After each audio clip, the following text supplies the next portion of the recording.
Okay, हम MA2 start करने जा रहे हैं। बिस्मिल्लाहिर्रहमानिर्रहीम। और MA2 में हमारे पास हैं तकरीबन 22 चैप्टर्स हैं और 5 सेक्शंस हैं जो हमें कवर अप करने हैं। सेक्शन 1 में आप देख सकते हैं management information, role of information technology, cost classification, cost behaviour, information for comparison and reporting management information. जो सेक्शन A है वो बेसिकली सारा ब्रॉड फॉरवर्ड नॉलेज है फ्रॉम MA1। जब आप इसको पढ़ेंगे आपको बहुत सारी चीजें न्यू नहीं लगेंगी, आपको लगेगा कि हाँ ये तो पढ़ा है। तो इसलिए ये वाला सेक्शन जो है मैं आखिर में करवा रही हूँगी। अब अभी के लिए मैं आप लोग को यही कहूंगी कि ये आप लोग सेल्फ रीड करते जाओ, दो दो चैप्टर करके। ठीक है, जैसे चैप्टर 1 चैप्टर 2 आप सेल्फ रीड करके नेक्स्ट क्लास में आओगे और मुझसे पूछोगे कि क्या इसके मसले, जो भी क्वेरीज हैं या इसमें कोई नई चीज है जो आपको नहीं समझ आ रही तो आप पूछोगे। इसी तरह फिर उसकी नेक्स्ट क्लास में कॉस्ट कॉस्ट क्लासिफिकेशन और कॉस्ट बिहेवियर करके आओगे और फिर अगली क्लास में इंफॉर्मेशन फॉर कंपैरिजन और रिपोर्टिंग मैनेजमेंट इंफॉर्मेशन करके आओगे। ठीक है। हम स्टार्ट करेंगे accounting for material, accounting for labour और अकाउंटिंग फॉर एक्सपेंसेस के साथ, जो कि ये भी एक तरह से ब्रॉड फॉरवर्ड नॉलेज है फ्रॉम MA1। लेकिन हम इसको करेंगे because this is a core area of MA1, MA2 and F2। तो इसको हम जरा दोबारा देखेंगे। कॉस्टिंग टेक्निक्स देखेंगे क्योंकि ये हमेशा कोर एरिया बनता है मैनेजमेंट अकाउंटिंग का। इसके बाद फिर हमारे पास कॉस्ट वॉल्यूम प्रॉफिट एनालिसिस आ जाएगा, short term decision making, capital investment appraisal, हम इसको देखेंगे।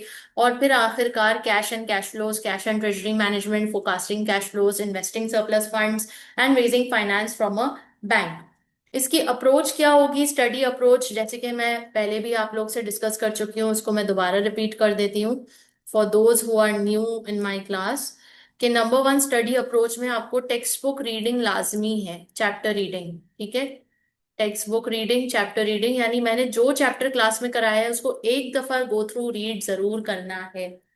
उसके नोट्स अगर आप खुद क्रिएट कर लें, सेल्फ क्रिएटेड नोट्स, तो वो बहुत जबरदस्त हो जाएगा, जिसमें आपने बुलेट्स में उसकी डेफिनेशंस, उसके कोई एडवांटेज डिसएडवांटेज, ठीक है, कोई फॉर्मूलाज, ठीक है, ये सब आपने नोट डाउन कर दिए चैप्टर हेडिंग लिखकर। तो आपके chapter wise 2 pager notes create होते जाएंगे साथ साथ। तो फिर एक दफा चैप्टर रीडिंग के बाद आपको दोबारा चैप्टर रीडिंग करने की जरूरत नहीं होगी, सिर्फ आप नोट्स को गो थ्रू करेंगे। तीसरा आपका होगा क्विक क्विज। क्विक क्विज के क्वेश्चन जो चैप्टर के बैक साइड पे होते हैं, क्वेश्चन बैंक जो टेक्स्ट बुक के बैक साइड पे होता है, और रिवीजन किट। ये लाजमी लाजमी आपने करनी है, और रिवीजन किट आपने मिनिमम 3 टाइम्स तो करनी ही है complete before you sit for the exam. तो 3 टाइम्स आपने ये रिवीजन किट को कंप्लीट करना है। मैं यूजुअली BBP फॉलो करती हूँ और BBP ही रेकमेंड करती हूँ कि एटलीस्ट इसको 3 टाइम्स आप कर देंगे। फिर अगर फर्दर आपके पास मजीद टाइम है, आपकी आपका दिल है प्रैक्टिस करने का, you can go for Kaplan. But before Kaplan you have to, it is a must to do study hub questions. Study hub questions must हैं। कैपलान से भी पहले स्टडी हब के क्वेश्चंस आपने करने हैं, और फिर अगर आपके पास एक्स्ट्रा टाइम हो तो आप कैपलान पे आओ। And that's all. बस यही करना है आपने, और ये अगर आपने स्ट्रैटेजी फॉलो कर ली तो इंशाल्लाह आपको क्लियर होने से कोई नहीं रोक सकता। ठीक है। अब आइए, आज हम कहाँ से शुरू कर रहे हैं। Accounting for material, page 103। इसमें मैं थोड़ा सा क्वेश्चनिंग आप लोग से ज्यादा करूंगी, आप लोग MA1 पढ़ के आए हो, दैट्स वाई।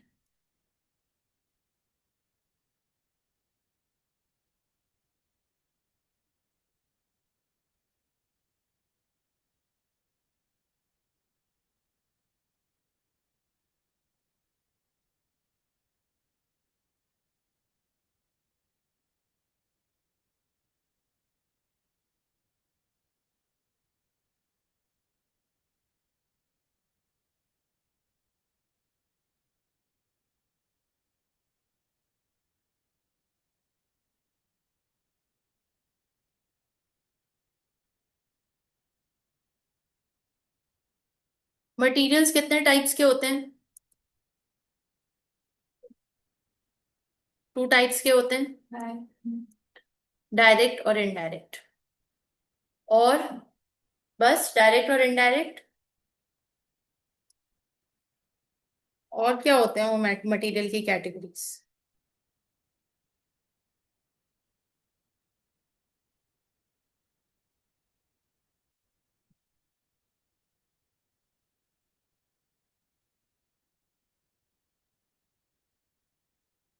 मटेरियल जो होता है, raw material, work in progress and finish goods. ठीक है, raw material, work in progress and finish goods, यहीं पे लिख देते हो। Raw material, work in progress and finish goods, plus direct material and indirect material. ये सब डिफरेंट कैटेगरीज हो गई मटेरियल की। ठीक है, material can be classified according to the substances that make them up. किससे बने हुए हैं वो? दे आर मेजर्ड, और they how they their physical properties are done, मतलब वो किस तरह बने हुए हैं, उनकी उनका मटेरियल क्या है, हाउ आर दे मेजर्ड, उनको मीटर्स में, लीटर्स में, केजीज में किस तरह मेजर किया जाता है, और फिजिकल प्रॉपर्टीज क्या है, क्या वो फ्लेक्सिबल है, क्या वो रिजिड है, क्या वो सॉफ्ट है, क्या वो हार्ड है, किस तरह का मटेरियल है। तो इस बेस पे हम क्लासिफाई कर सकते हैं wood, plastic, metal, wool and so on and so forth. Colour क्या है, शेप क्या है, फायर रेजिस्टेंस है कि नहीं है, water resistance, abrasiveness, flexibility and quality. Next आइए, अल्लाह भला करे। वर्क इन प्रोग्रेस, डेफिनेशन पढ़िए। Work in progress is a term used to represent an intermediate stage between the manufacturer purchasing the materials that go to make up the finished product and the finished. क्या कह रहे हैं? Work in progress is a term use to represent an intermediate stage between the manufacturer purchasing the materials that go to make up the finished product and the finished product. Work in progress, नाम से ही ये बात पता चल रही है कि वो मटेरियल या वो प्रोडक्ट जो अभी, जिसपे काम मुकम्मल नहीं हुआ, जो अभी इन प्रोसेस है। फिनिश गुड किसे कहते हैं? Final product. फाइनल प्रोडक्ट जो रेडी है फॉर सेल और डिस्पैच और to be consumed. Direct indirect, जल्दी से डेफिनेशन पढ़िए। अच्छा, डेफिनेशन पढ़ने से पहले, क्या है direct material? How do you define? MA1 की ब्रॉड फॉरवर्ड में। जो डायरेक्टली हमें दिख रहा हो इसमें इसमें यूज और इनडायरेक्ट? इनडायरेक्ट जैसे इलेक्ट्रिसिटी वगैरह। Okay, you have given the right examples. Direct material वो मटेरियल है जो इजीली आइडेंटिफाइबल है, number one, and number two, it becomes the part of the product. ये आपके प्रोडक्ट का हिस्सा जो बन जाए ना, वो आपका direct material. And indirect material जो प्रोडक्ट का हिस्सा ना बने, जो कंज्यूमर के पास, बिजली तो कंज्यूमर के पास नहीं जा रही ना, बिजली के इस्तेमाल से प्रोडक्ट जरूर मैन्युफैक्चर हो रहा है, मगर बिजली क्या कस्टमर के पास जा रही है? नहीं। जा क्या रहा है कस्टमर के पास? प्रोडक्ट। तो प्रोडक्ट में जो कुछ आपने ऐड किया है वो आपका डायरेक्ट मटेरियल है। और इनडायरेक्ट मटेरियल को आप इजीली आइडेंटिफाई नहीं कर सकते। वो इस्तेमाल होता है प्रोडक्ट बनाने में, लेकिन वो प्रोडक्ट का हिस्सा नहीं बनता। ठीक है, so that is indirect material. आगे आइए।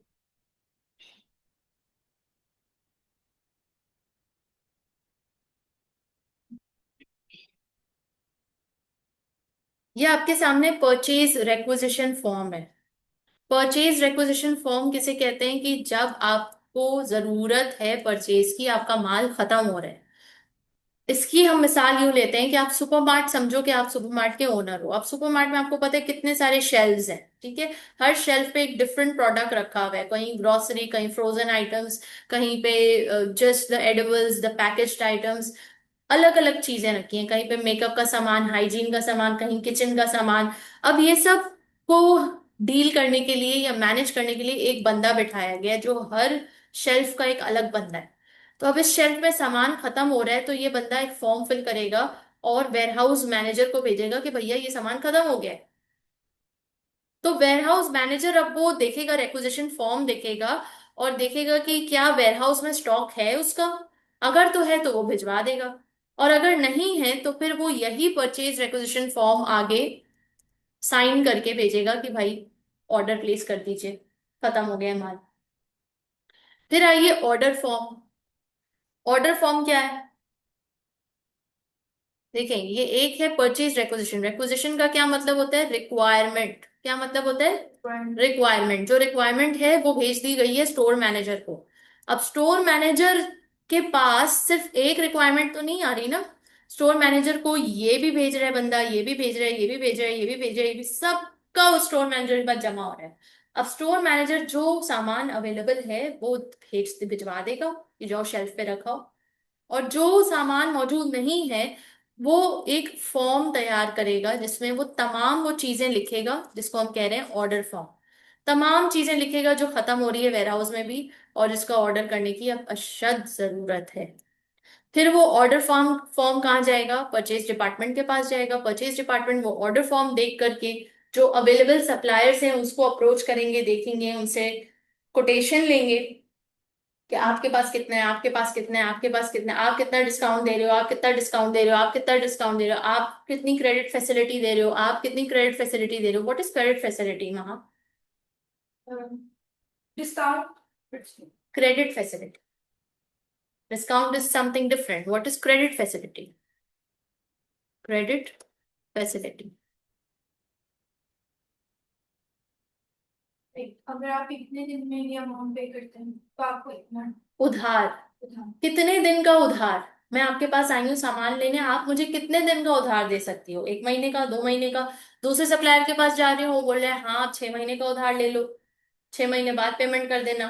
कोई बोल रहा है कि नहीं आप 3 महीने का उधार ले लो। तो जो मुझे बेस्ट ऑफर दे रहे हैं, जिसमें प्राइस भी बेस्ट है और क्रेडिट फैसिलिटी भी ज्यादा है और डिस्काउंट भी मैक्सिमम है, मैं वहीं जाऊंगा ना। क्वालिटी भी जहाँ बेहतरीन है। तो फिर वो कौन सिलेक्ट करता है? Purchase department. किसको सिलेक्ट करेगा? सप्लायर्स को, कि किस सप्लायर से हमने माल लेना है। तो उसको वो फिर क्या भेजेगा? ऑर्डर फॉर्म ऑथराइज करके। फिर उस ऑर्डर फॉर्म पे कोटेशन आएगी, चीजें आएंगी, माल डिलीवर होगा। जब माल डिलीवर होगा तो सप्लायर उस माल के साथ क्या भेजेगा? Dispatch note. डिस्पैच नोट में क्या लिखा होगा कि ये माल फलाना शख्स के लिए, फलाना एड्रेस है, फलाना कॉन्टैक्ट नंबर है। डिलीवरी नोट, उसके साथ उसका यकीनन कोई ना कोई इनवॉइस भी होगी, कुछ होगा कि ये डिलीवरी हो गया है ये सामान और ये इसके टोटल चार्जेस हैं। जो वेयरहाउस में सामान रिसीव करेगा वो एक गुड्स रिसीव नोट तैयार करेगा जिसमें हाँ ये माल आ गया, ये माल आ गया, टिक टिक टिक, किस कंडीशन में है, ब्रोकन तो नहीं है। वीडियो रिकॉर्ड करके भेज देगा, भैया ये माल उतरा है, ऐसे ऐसे इस कंडीशन में है, इतनी क्वांटिटी है, ये कलर है और ये इस ऑर्डर फॉर्म के एवज में आया है। सब फॉर्म्स में नंबर्स लिखे होते हैं ना, order form number 1200, receipt number 1200, goods receive note 1200, सब उसी नंबर से फिर आगे चलेंगे डॉक्यूमेंट्स। ठीक हो गई कहानी। ये सारे डॉक्यूमेंट्स हमने MA1 में भी पढ़े थे, इसमें भी हमने रिव्यू कर लिए। अब आइए ये जरा एक छोटा सा एग्जाम्पल हमें क्या कह रहे हैं कि 1 kg of product A is manufactured from 1 kg of material X in a process where wastage is equivalent to 3% of material input। 3% of material input क्या मतलब? कि 1 kg मैन्युफैक्चर हो रहा है, जो कि 3% हम मटेरियल इनपुट करते हैं तो 1 kg प्रोडक्ट, फाइनल प्रोडक्ट निकल करके आता है। So how many kg of material x are needed in order to produce 100 kg of product A? अब सोल्यूशन को देखे बगैर जरा खुद जहन दौड़ाओ और पूछो कि क्या, कैसे 1 kg प्रोड्यूस करने के लिए मुझे कितना मटेरियल चाहिए? 3%। नहीं, ये कुछ और कह रहा है जुमला। 1 kg of product A is manufactured from 1 kg of material x in process where wastage, wastage की बात हो रही है, wastage is equivalent to 3% of material input. यानी 1 kg फाइनल प्रोडक्ट के लिए मुझे 1 kg इनपुट चाहिए और इस इनपुट में जो वेस्टेज भी हो रहा है वो कितना हो रहा है? 3%। 3% ऑफ 1 kg कितना होगा? 0.03।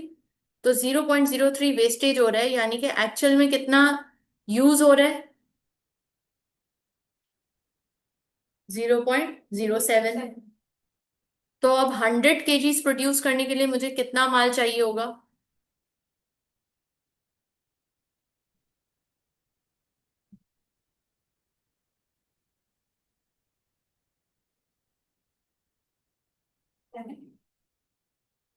97 97 केजीज चाहिए। क्यों? क्योंकि 100 केजीज बनाने के लिए अगर मैं वेस्टेज को शामिल करूं तो 100 केजी चाहिए। 3% वेस्टेज है तो 3% आप माइनस कर दो, तो 100 में से 3 माइनस करो, 97 बचता है। तो 97 केजीज आपको एक्चुअल में प्रोडक्ट ए बनाने के लिए इस्तेमाल हो रहा है, excluding the wastage. Therefore, in order to produce 100 kg, the company needs to buy, उसको buy कितना करना होगा? 103.09 kg of material X। क्यों भाई? 100 kg डिवाइड बाय 0.97 करेंगे तो आपके पास क्या आ जाएगा? 103.09 kg ऑफ मटेरियल एक्स आप परचेज करोगे, तो ये आपका 3% बनेगा, ये माइनस हो जाएगा, तो आपका 100 kg आउटपुट निकल के आएगा। ठीक है। सो अब इसको हमने कैसे कैलकुलेट किया? हमने इसको इस तरह कैलकुलेट किया कि ये अगर हम यहाँ पे ये कर लें, 1 kg needs 0.07 kg, 100 kg is required, कितने हो गए? 100 मल्टीप्लाई बाय दिस,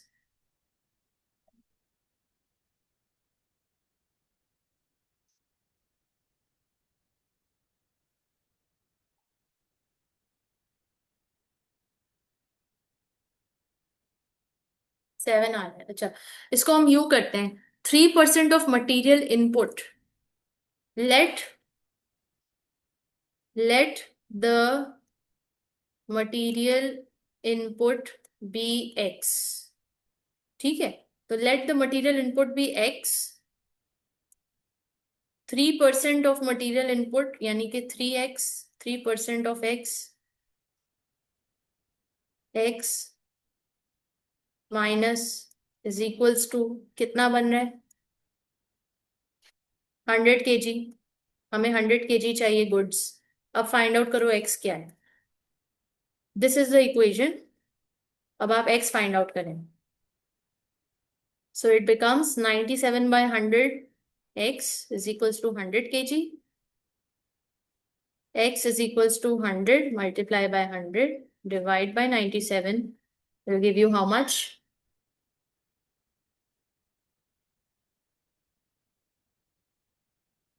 103.09।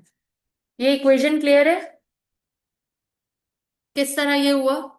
हमने क्या किया, जो हमारे पास मिसिंग फिगर था मटेरियल इनपुट का, उसको हमने x बना लिया। x माइनस 3% ऑफ x, यानी 3% तो वेस्टेज हो रहा है, तो उससे हमारे पास फाइनल प्रोडक्ट क्या आ रहा है? 100 kg।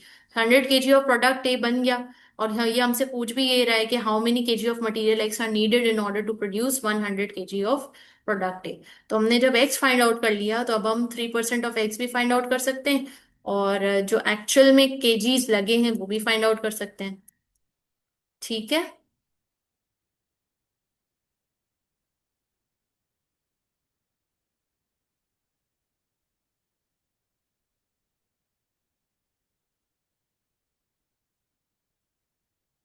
नेक्स्ट सवाल है, ये जरा खुद से ट्राई कीजिए।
नेक्स्ट क्या आंसर आया आपका इसका? 8421। Material W processed 8000। तो आपको क्लियर हुआ कि ये किस तरह से हो रहा है? नेक्स्ट टॉपिक पे आते हैं। Waste and wastage control measures. Usually wastage को हम लोग किस तरह समझते हैं? हमने पहले भी इसको समझा है कि रिसोर्सेस रिसोर्सेस कितने टाइप्स के होते हैं वहां? Three types of resources. Every individual और every organisation has three types of sources. और वो थ्री टाइप्स ऑफ सोर्सेस क्या हैं? Time, space and figure. तो ये जो टाइम, स्पेस एंड फिगर है, ये इदारे के पास भी है और ये इंडिविजुअल के पास भी है। हर इंसान के पास 24 घंटे का वक्त है काम करने के लिए। स्पेस, प्लैनेट अर्थ पे हम काम कर रहे हैं। प्लैनेट अर्थ में मिलने वाले तमाम जराए वो सब हमारे रिसोर्स में फॉल करते हैं। मटेरियल, मैन, फॉरेस्ट, सॉइल, जो कुछ भी है, ऑक्सीजन, जो कुछ भी हमें इस अर्थ पे मिलता है वो सब कुछ हमारे लिए स्पेस के अंडर फॉल करता है। और वो सब कुछ हमारे लिए एक रिसोर्स है। Whereas F for figure, figure is your own body, your own energy. अगर आपकी तबीयत खराब हो तो आप कैसे क्लास में आओ?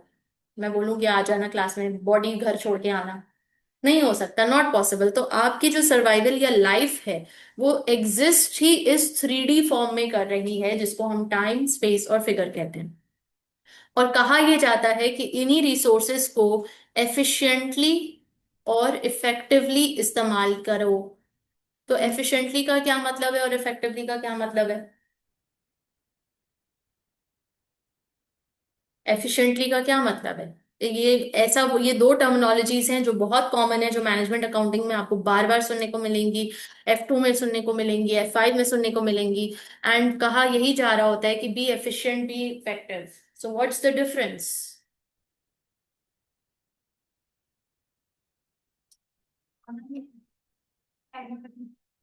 जब आप इन रिसोर्सेस का जब आप इन रिसोर्सेस का भरपूर इस्तेमाल करते हैं, भरपूर इस्तेमाल करते हैं, भरपूर इस्तेमाल करते हैं, तो उसको हम क्या कहते हैं? एफिशिएंसी। और भरपूर इस्तेमाल को इंग्लिश में क्या कहते हैं? Optimum utilisation. जब हम इन रिसोर्सेस को ऑप्टिमम लेवल पर यूटिलाइज करते हैं तो मतलब वी आर बीइंग एफिशिएंट। हम एफिशिएंट, हम वेस्टेज कम से कम कर रहे हैं, हम बहुत ज्यादा ऑप्टिमम यूटिलाइजेशन पे चले गए हैं। इफेक्टिवली का क्या मतलब है? When you are achieving your desired result. जब आप अपने डिजायर्ड रिजल्ट को अचीव कर लें तो उसका मतलब आप इफेक्टिव हैं। और इन्हीं रिसोर्सेज का इस्तेमाल करते हुए करेंगे। अब आपका यहाँ पे डिजायर्ड रिजल्ट क्या है? कि आप क्लियर करें पेपर को। तो अगर आप क्लियर कर लेते हैं तो आप इफेक्टिव हैं। और अगर आप क्लियर नहीं करते लेकिन आपने तमाम रिसोर्सेज का भरपूर इस्तेमाल किया था तो आप एफिशिएंट हैं। लेकिन यूजुअली जो बंदा एफिशिएंट होता है वही इफेक्टिव हो पाता है। ठीक है, ज्यादा चांसेस उसी के होते हैं इफेक्टिव होने के। अच्छा, अब ये जरा गो थ्रू कीजिए ये points. The most common causes of avoidable wastage are probably inefficiency, carelessness, or other mistakes by workers. next, Badly maintained machinery or other equipment, causing unnecessary waste. next, Poor quality of materials, next, failure to identify mistakes at any early stage in production and put them right before the waste will become excessive. next. Holding Holding materials materials in poor storage condition so that this wastage occurs due to damage और deterioration. ठीक है, next. अब आइए, अगला वाला करें आपका wastage control measures. Input wastage, output wastage, rework. Input wastage यानी कि माल जब आ रहा है, गोदाम में रखा जा रहा है, तो उस दौरान ट्रांसपोर्टेशन में या रखने रखाने में कोई चीज गिर गई, कोई चीज खराब हो गई, तो वो इनपुट वेस्टेज। आउटपुट वेस्टेज, जब माल पूरा बन गया, यानी इनपुट वेस्टेज प्रोडक्शन तक जाने तक जो जो वेस्टेज हो रही है वो सब इनपुट में आएगी। आउटपुट वेस्टेज, माल तैयार हो गया, फिनिश गुड्स तैयार हैं, अब फिनिश गुड्स रखे रखे एक्सपायर हो गए या फिनिश गुड्स डिफेक्टेड निकले। जैसे बहुत सारा दफा होता है कि मशीन से ही चीज निकल रही है, चार पांच चीजें बिल्कुल परफेक्टली उसमें प्रिंट आया, मगर आखिरी चीजों में प्रिंट सही नहीं आया। क्यों? क्योंकि प्रिंट का कलर कम हो गया था या अलाइनमेंट गलत हो गई थी। तो ये जो है ना, इसको फिर आउटपुट वेस्टेज कहते हैं कि वो फिर हम रिजेक्ट करते हैं उस फिनिश गुड को। रीवर्क, अगर आपने दोबारा काम किया, कस्टमर ने रिजेक्ट कर दिया और कस्टमर ने कहा दोबारा मुझे बना करके दो, तो उसको रीवर्क कहते हैं, तो रीवर्क की अलग कॉस्ट लगती है। ठीक हो गई कहानी। Valuing machine materials issues and inventories. अच्छा, हम आज की क्लास यहीं तक रखते हैं, क्योंकि हमारा एक और स्टूडेंट है वो भी नहीं आए हैं, तो I don't want to rush, कुछ मिस कर देंगे। So valuing material issues and inventories, ये जस्ट इन टाइम पॉलिसी है, इसको हम जब नेक्स्ट क्लास में स्टार्ट करेंगे ये लंबा टॉपिक चलेगा, तो जिस वजह से भी मैं चाह रही हूँ कि हम इसको फ्रेश माइंड से स्टार्ट करें ताकि सारी चीजें क्लियर हो। ओके, आज की क्लास यहीं तक। अपना ख्याल रखें। अल्लाह हाफिज।